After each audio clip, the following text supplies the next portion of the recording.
Колку чини вашиот аутфит? Вака, мојата ташна Шанел чини 12.000 евра, многу сум горда на мојот однакет, мојот сад Cartier чини 30.000 евра, моите чевли, некоја Елизабет беше Елизабет, чинат 7.500 евра, 1000 евра, ова другата Алка чини 10.000 евра, нема Алка. Некој ми ја откраднал Алката. Немам више Алка. Ова, мојот фустан чини 2000 евра. Фустан, немам ни фустан, некој ми го откраднал и фустанот. Мојата фризура чини 1000 евра. И добро, колку тоа се насе чини? Или сам да рачунам? Па можете сами да рачунате. Сами. А мозок? Што? Мозок.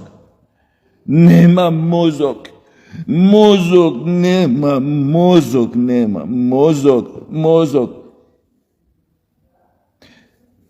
Како дојдовме, људи, како дојдовме од она на ова?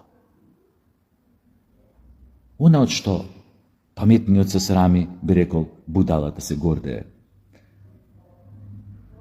Како дојдовме до тоа да се формираат вакви личности што хајде да и веруваме на дотичната дека на вистина е часовникот 30.000 евра, кондурите 1000 евра, не знам, Алката една 7.000 евра, другата Алка 1000 евра, ташната 12.000 евра.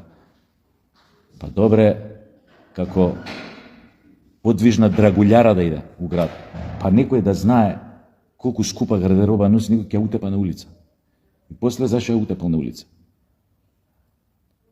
Значи, како да ви кажам,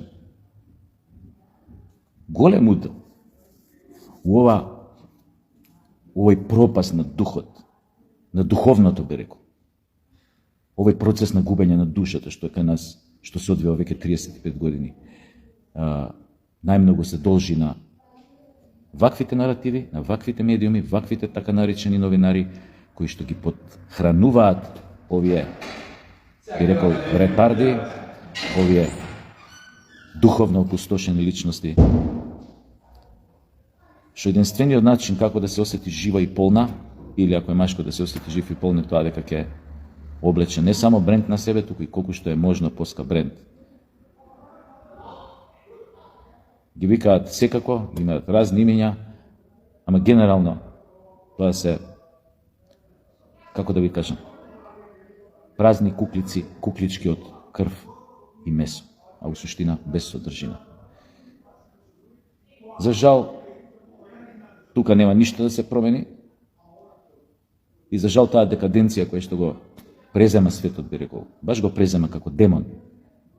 За жал и ние не сме имуни на тоа демонизирање, на таа сатанизација на